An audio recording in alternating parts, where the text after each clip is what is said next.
Bienvenidas y bienvenidos. En este video veremos algunos detalles de la sesión de conceptualización, producción y locución de un podcast, a cargo de nuestra experta Joana Méndez. En esta sesión se tocaron conceptos clave para la creación de un podcast como la estructura narrativa, presentación de escenarios y personajes, identidad sonora a partir de la musicalización, los puentes. Aventuramos a la narrativa. ¿Cómo lo vamos a contar? ¿En qué estructura? La que se suele utilizar, una de las más comunes, que es casi siempre la que encontramos en películas y en otros lugares, es la narrativa aristotélica. Inicio, nudo, desenlace. Entonces acá yo traté como de fraccionarlo, o por ejemplo, acto 1, acto 2, acto 3, cada uno corresponde. Si lo aterrizamos, por ejemplo, a un poco de contexto, también lo decían en acto 1, acto 2, acto 3, que tenía un poco de contexto, manejaba una estructura que era una línea de tiempo. A ver, de entrada, ¿a qué nos referimos con violencia y con qué se mide? Porque como no hay una sola violencia, sino varias, hay un montón de indicadores para medirlas, como homicidios dolosos, secuestros, robo, extorsión, etc. Y además estos indicadores no siempre se mueven juntos. ¿Por qué todo el mundo se concentra tanto en los homicidios? Porque los homicidios, además de que son el crimen violento más grave, son también el más fácil de medir. Hay un cuerpo sin vida, un acta de defunción que dice que murió por homicidio y ya. Eso queda registrado así en las bases de datos. Además, la gente no siempre denuncia los crímenes violentos, por temor a represalias o porque realmente no esperan gran cosa del sistema de justicia. Por eso la tasa de homicidios es más fiable, porque son los que mejor se registran. Ok, si nos enfocamos en los homicidios, entonces hay 3 grandes periodos en la historia reciente de la violencia. Cuando se salió de control en 2008, luego cuando los homicidios bajaron en 2012 y cuando volvieron a subir en 2015. Exacto. Aprovechamos esa periodización que acabas de hacer para contar la historia justo en 3 actos, de 2008 a 2011, de 2012 a 2014 y de 2015 a la fecha. Aunque en los últimos años, a partir de 2019, hay algo muy raro en la tendencia. Pero bueno, ya llegaremos a eso. Ellos definieron esa estructura narrativa a modo de línea de tiempo con los sucesos violentos, un poco menos violentos y violentos de lo que había sido la violencia en México. Y cada uno de estos tenía esta misma estructura, o sea, dentro de cada uno de sus actos correspondía al planteamiento, al nudo y al desenlace.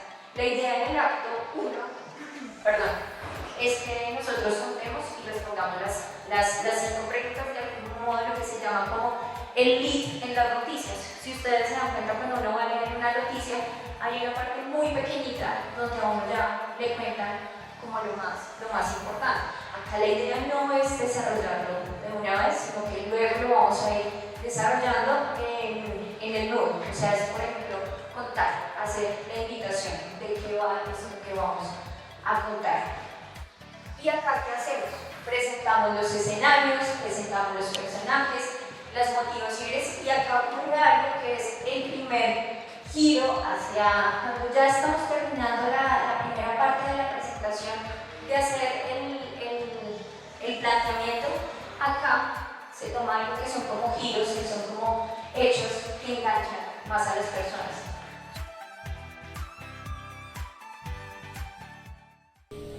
Juan Camilo Ahumada fuma que es un contento.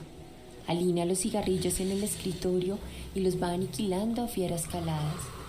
Uno y otro más. Fuma mientras piensa, mientras habla, mientras escribe. El cigarrillo en su mano parece un signo de distinción, una metáfora de la fugacidad, de lo evanescente, caminitos de humo que se disipan pronto en el aire. Juan Camilo vio por primera vez la luz en Ciudad Bolívar. Su parto valió un par de esponjillas. Sin saberlo, este hecho sería el presagio de una niñez y una adolescencia definidas por la pobreza. Con 3 años llegaría a un oasis, a un potrero inhóspito en Usme. A la ecuación de la carencia se le sumó el abandono del padre, un denominador común en muchas de las historias. Juan Camilo, su madre y su hermana en Serranías. Años más adelante, tras el nacimiento de su segunda hermana y con ella el abandono del padre de esta, entendió quienes realmente configuraban su familia. De casa en casa, de San Francisco a Serranías, de Serranías a Usminia, de Usminia al lugar que finalmente sería su casa. Abelardo Tapias le ofrecería un trueque a su madre. Él le cambiaría un lote en el Bosque Limonar por unas cosas: una nevera, un juego de sala, un televisor y algo más. Las calles y los potreros de Bosque Limonar servirían de patios de juegos para él y sus 10 compañeros. Ayer cuando hicimos el ejercicio de la P a la Z a lo Malevo, si ustedes se dieron cuenta que en esa primera parte había una presentación de cada uno de los personajes con diferentes datos. Recuerdan que en uno, por ejemplo, era la lectura dramática que se estaba haciendo del texto de Juan Camilo Ahumada, bueno, venía la identidad sonora, pero había una presentación del personaje y del escenario que se daba a partir de lo que yo les decía de cuando se hacía la entrevista de que él fumaba. En esta primera parte que nosotros escuchamos ayer hay un planteamiento. Acá el lenguaje de las emociones nos lo da la música y las tonalidades de las voces y demás. Entonces, la musicalización es otra parte que pensamos dentro de la preproducción y es muy importante. Pues, ¿por qué es importante? Porque como lo hemos venido escuchando en los podcasts, por ejemplo, la profesora me decía, estos podcasts sonaban un poco oscuros. Le he contado que, por ejemplo, en Aloma Leo, la música que nosotros habíamos pensado que queríamos retratar un barrio que fuera oscuro, pero que era oscuro porque tiene violencia, pero también hay partes que pertenecen a la ruralidad, lo mismo que están en la periferia. Si escuchamos algún podcast de ciencia ficción, va a tener unos sonidos un poco más apocalípticos. Hay que tener en cuenta que hay música que funciona también de acuerdo a la psicología, que tenemos un inconsciente colectivo, unas emociones, unas formas de interpretar. Por ejemplo, creo que sería muy difícil si queremos retratar un entorno natural, calmado, y que de fondo esté sonando punk o que esté sonando un metal. O sea, ¿a ustedes les parece que eso es como acorde? No.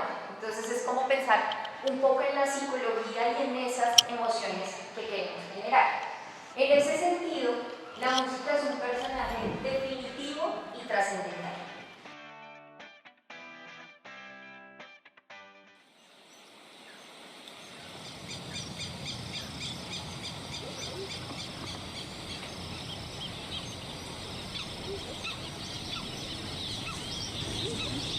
Y es que me gustan las zarigüeyas porque son animales muy esquivos, o que me parecen muy esquivos, ¿no? ¿Sabes? Como que no es fácil atrapar a una zarigüeya.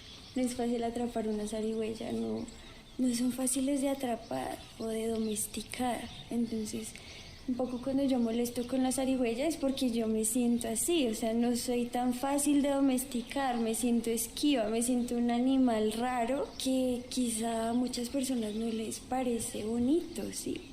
Me gustan los animales extraños. Escuchamos a Karen Yaritza Benítez, protagonista de este episodio. O sea, podemos utilizar un puente es pasar de una situación a otra. Por ejemplo, si pensamos en un podcast que tenga unas secciones específicas.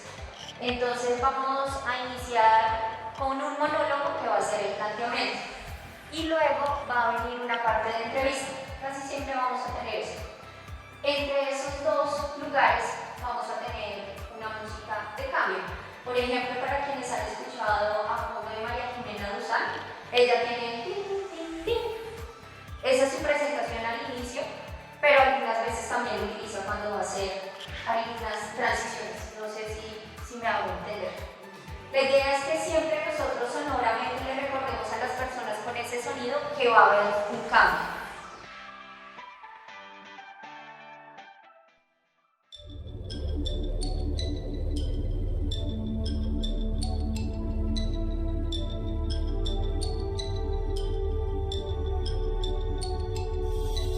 Dos días después del devastador ataque de Hamás en territorio israelí, por parte de milicianos que salieron desde la Franja de Gaza, que es esa extensión de tierra controlada desde hace un tiempo por este grupo islámico armado palestino. A fondo hizo un largo recuento de la historia que hay detrás de este conflicto palestino-israelí. Este ataque terrorista desató una reacción impresionante del gobierno israelí, quien le declaró la guerra a Hamás y ordenó un bombardeo sobre Gaza que sigue hasta hoy, cuando se cumple el día número 6 de esta nueva ofensiva.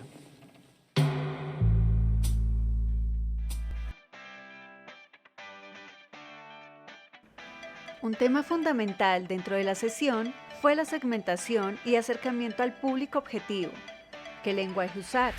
Comprender las diferencias entre diferentes tipos de público y los objetivos a alcanzar con el podcast.